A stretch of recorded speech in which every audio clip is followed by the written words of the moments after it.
Hi, it's Michael Senoff with Michael Senoff's HardToFindSeminars.com. The title of this interview is called Easy Action Steps You Can Take Today That Will Change Your Life Tomorrow. It's an interview with world-renowned author of Chicken Soup for the Soul, Jack Canfield. According to Jack Canfield, before you can change your life, you have to know what kind of life it is you'd rather have.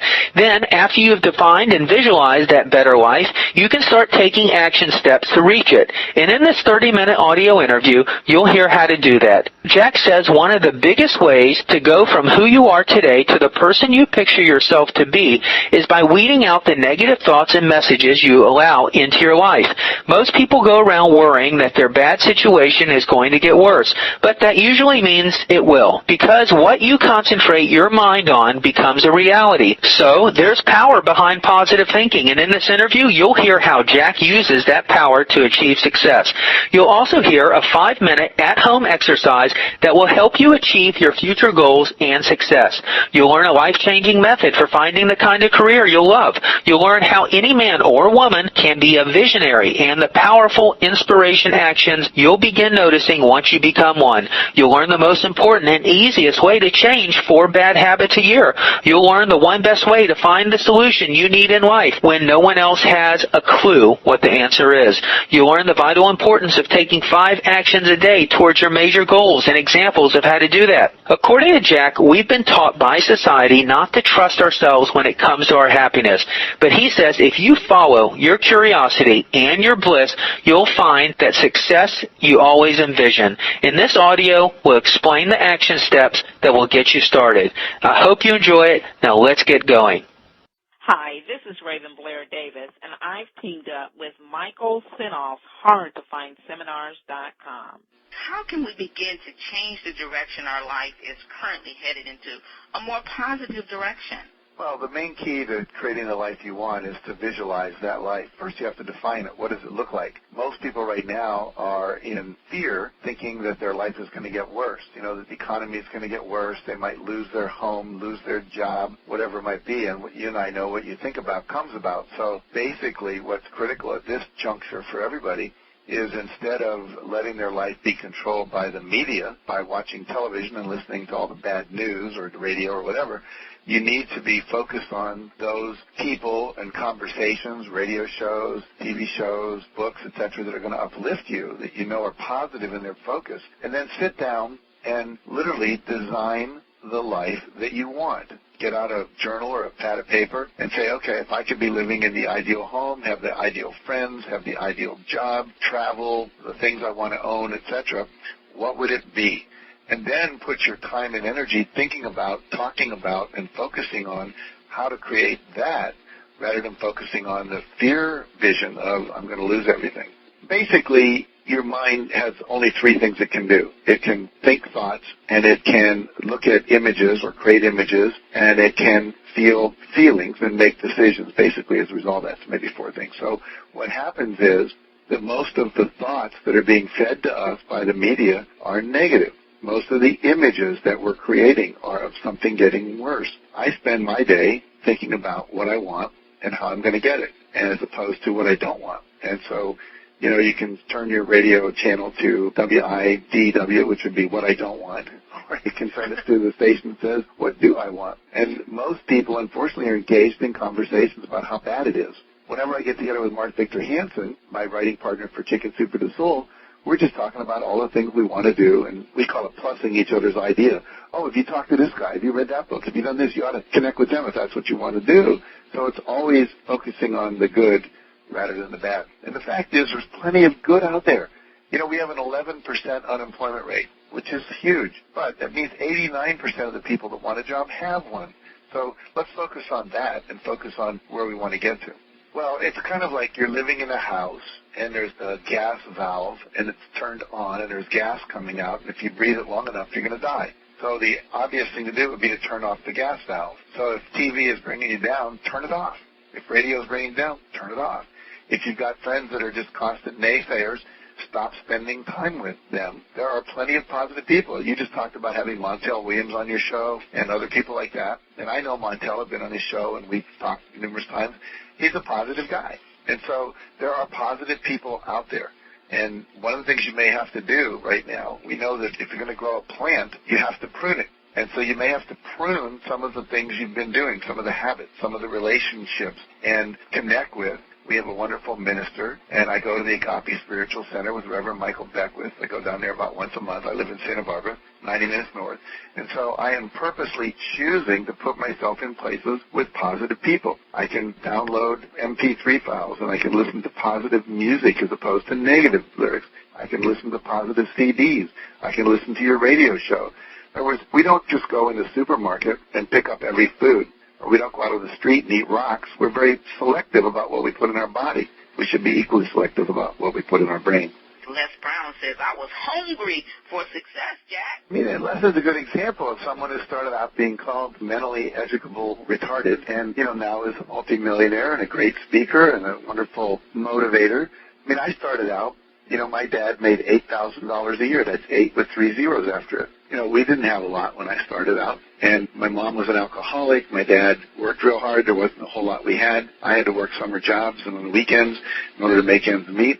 I had to work my way through college. As long as you have a computer, you have access to all the information you need. Now, I would love people to buy my CDs, buy my books, come to my summer training, etc. However, if you don't have that kind of money, you can go on YouTube and you can watch me, Tony Robbins, Les Brown. You can find any motivational speaker, any educational speaker, and there's at least 2 or 3 hours of their information on YouTube. You can go to TED, T-E-D. You can hear, 18-minute talks by some of the most brilliant people on the planet about any topic you want, just TED.com. The point is that the education is available, but you get a choice. Are you going to sit there and watch Desperate Housewives and therefore produce a desperate life? Or are you going to educate yourself, expose yourself to things that will uplift and transform your life? The choice is always yours. I always say the only thing that's going to change your future are the decisions you make and the actions you take. In other words, if you keep doing the same thing you're doing, you're going to get the same results you've always been getting. So what you did and what everyone has to do if they want their life to change is make a decision. And in that decision, you intended, I want my life to be better. And as soon as you put that intention out, the universe responds to it. Your subconscious mind responds to it. People around you respond to it. So just by choosing to read, to study, to take action, you could almost say like somebody's up there watching, goes, she wants something. Let's give her a little bit of success, see what she does with it. And I always liken to say that we all have a purpose, and whether you call it God, source, universe, infinite intelligence, nature, whatever, we are born with a purpose. And when we fulfill that purpose, we're given more to do with it. It's like a general in the Army says to a sergeant, here's what I want you to do. Go take that hill. The sergeant goes and takes that hill. Well, they make him a lieutenant. They give him more men to command because he's already proven that he can do what he's told, what he's guided, what he's here for. And so I think the same is true in our lives, that the more we are aligned with our purpose and doing what we're meant to do, which is not sit around and watch TV and lament how bad things are, but to actually serve through sharing our gifts with the world, through our professions, through our entrepreneurship, through our jobs and so forth, then we get more to be responsible for and as a result more success. One of the things I have people in my seminars do is make a list of 20 things you love to do. It can be anything from I love to watch television, to I love to surf, to I love to help people organize things, whatever. And then we look at how could you monetize that? How could you make money doing that? Recently I read an article in the newspaper about a woman who had moved to Hawaii. She loved to surf, and she was making a living teaching high-level management women how to surf. And she was using it as a metaphor for how you surf is how you manage. We know the principle that how you do anything is how you do everything. And she spends 7 days a week on the water in a bathing suit with surfboards, working with women, doing the things she loves, which is surfing, and she makes a 6-figure income. I have a friend who loves to travel, so she leads groups around the world to sacred sites like Machu Picchu and the Egyptian pyramids and the Taj Mahal and so forth. And she takes these groups, and she gets to go all around the world, and she gets paid to do it. It doesn't matter what you love to do. I have friends who are caterers. They love to cook. They make a very good living. One of the real needs in high-income communities is for people to cook and deliver food to them so they don't have to cook their meals. People at high level don't want to cook, and many of them don't want a chef living in their house and encroaching on their privacy, let's say. So there are a number of people I know that prepare food. They deliver it. People heat it up. They deliver it every 3 days, and they're making a fortune doing that. So whatever you love to do, if you can get out of the boss employee mentality that I have to have a job and move into I need to fill a need rather than to have a job. Just give you a quick example. A friend of mine used to work for Avery Label Company, and he would sell labels. And this one chain, I think it was TGI Friday, said, do you think Avery could print the days of the week on the labels, like Monday, Tuesday, Wednesday, Thursday, Friday, Saturday, Sunday, so that we could label our vegetables when they come in? We know which ones came in on Monday, so we use those before the ones that came in on Tuesday. And he said, I'll ask them. Avery said, no. He said, let me see what I can do here. So he bought a printing press, bought the labels from Avery, printed the days of the week on it, and sold them to TGI Fridays. Well, he started doing this to the point where he started his own company called Day Dots. He produces millions and millions and millions of these round labels with MON for Monday, TUE for Tuesday, and just recently sold his company for tens of millions of dollars because instead of thinking like an employee, he felt like someone who was there to service the needs of the customer. And there's always a need. My mentor, Debbie Clement Stone, said, find a need and fill it. There was a woman, I read about her in the newspaper as well, where when the mortgage foreclosures started to happen, we know that when people leave a home that they're kicked out of, they tend to trash the home. They don't leave it all nice and beautiful like they sold it and made a profit on it. So she went to the banks in her community and said, I would like to be the cleaning service that cleans up the homes that are foreclosed on. And she got, I think, 5 banks to hire her to do that. Now she has 11 employees. There's always a need, but you have to look for it. Hi, this is Raven Blair Davis interviewing for Michael Senoff's HardToFindSeminars.com.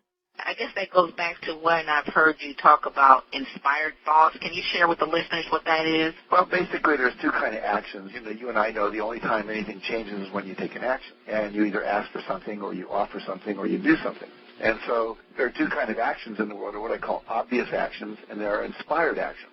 And what I found is when you start being a visionary, meaning you're living your life based on the vision of what you want to create, and what happens is you will start to get inspired thoughts. You'll be sitting there. An example I use a lot is, let's say you want to go to medical school, and you're sitting there doing your biology homework or your human anatomy homework, and you get this inspiration that you should take cookies to the lady down the block who recently lost her husband. And so you do, and you make some cookies, or you get them out of a bag or whatever, and you take them down maybe with, some tea or something, and you knock on her door, and she says, oh, Jack, it's good to see you. Come on in. And so you go in, and as you walk in, she says, I'd like to introduce you to my nephew. And so you get introduced to the nephew, and you find out a few minutes later he's the admissions director for the School of Medicine at Harvard University. And you go, whoa, I have a little inside track now. If you hadn't followed that inspiration to go down and take the cookies, you would have missed out on that opportunity. So the idea is once you're intentional, like we talked about you making an intention to change your life, then what happens is I believe there's almost like a traffic director in the sky that says, okay, I can see that you need to get off at this exit and go over here because that's where an opportunity is going to be for you. And all of a sudden you just have this inspiration that you should get off and go over to the Borders bookstore and buy a book. And while you're waiting in line, you start talking to the person next to you, and it turns out there's someone that becomes a business partner over time. So you have to trust these inspirations to start a business or to make a phone call or to take an action or go to a seminar, whatever it might be.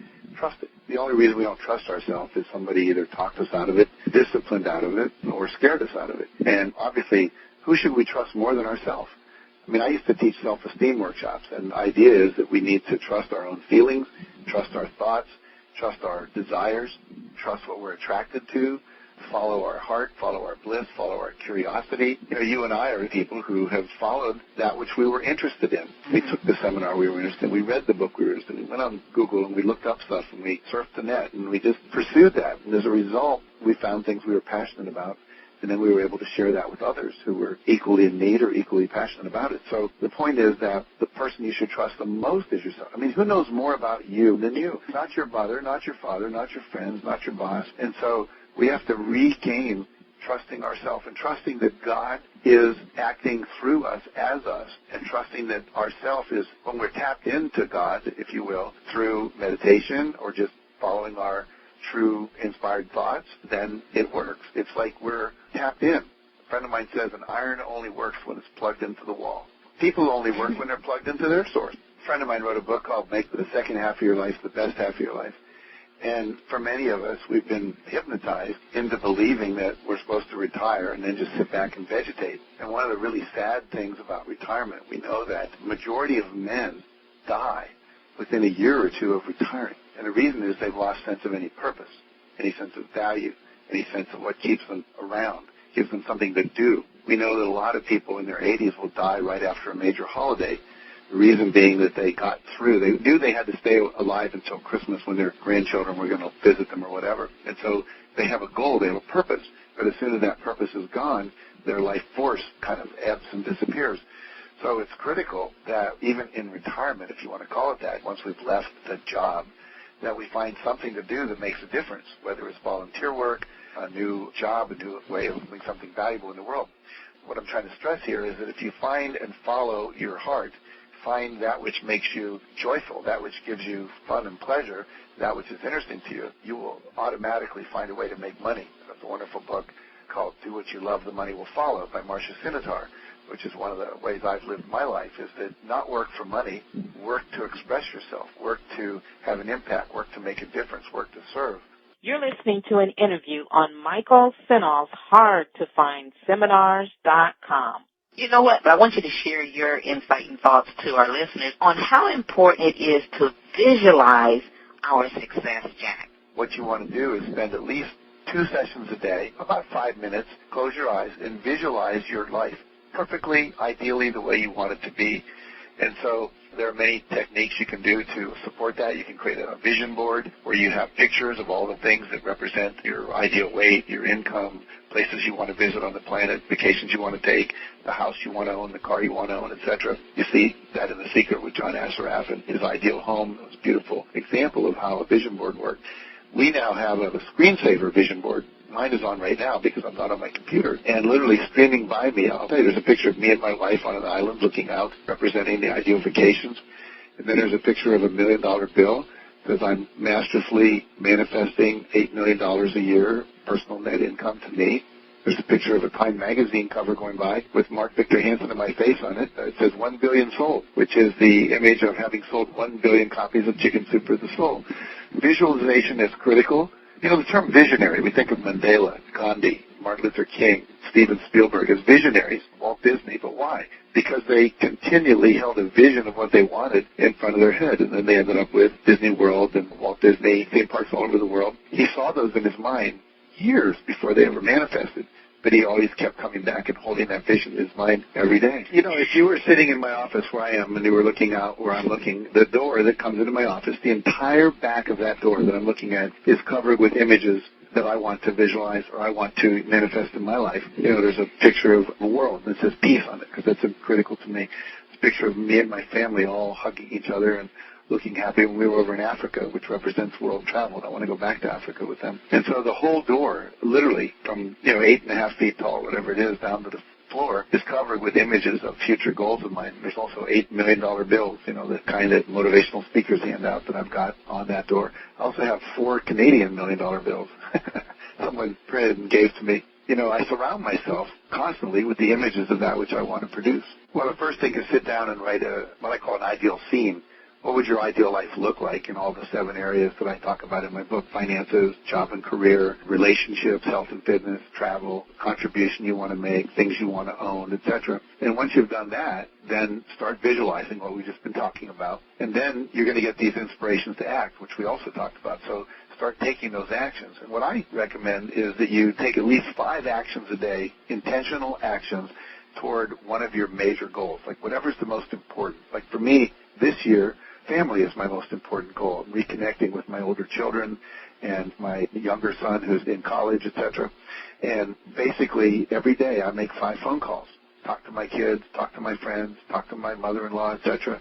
So 5 actions to bring that into reality. Now, if my main goal was financial, I might be making 5 outbound marketing calls or telemarketing calls or doing 5 radio shows like we're doing right now, so that every day there's 5 specific actions that I take in the pursuit of that goal. If I'm in a dead-end job and I'm looking to go somewhere and do something more entrepreneurial, then I would take 5 action steps that day that would move me toward having that. And the other thing that I think is critical in this time in history is to ask. We have to ask for support, ask for guidance, ask to borrow a book, ask to be included in something, ask for the sale, whatever it might be, but not let rejection get in our way. So many people are so afraid of hearing the word no, they say no to themselves, by not taking action. So it's critical that we reach out and get involved with others. The other thing I would do is I would say, what habits will I need to have in place in order to be more successful? Maybe I need to plan my day the night before. Maybe I need to do 5 things a day that we talked about. Maybe I need to develop a mastermind group and connect with them. Maybe I need to call back every call that I get within 24 hours so that I stay current, or to be more appreciative of the people in my life. Now, once I have discovered or delineated what those habits are, then I want to pick one habit for 3 months, and I want to focus on that one habit. Now, a lot of people say, well, I've got a lot of bad habits I need to replace. Well, one every 3 months. Now, what happens is in 3 months, that will become an indelible part of my life. And think about this. In 5 years, you'll have 20 new success habits. That's enough to transform your life beyond anything you imagine. If you're visualizing, asking for what you want, being appreciative, eating better, getting enough sleep, and we can go down the list of all the habits of successful people, then what happens is, you're just going to see your life magically transform to the highest level you can even think of.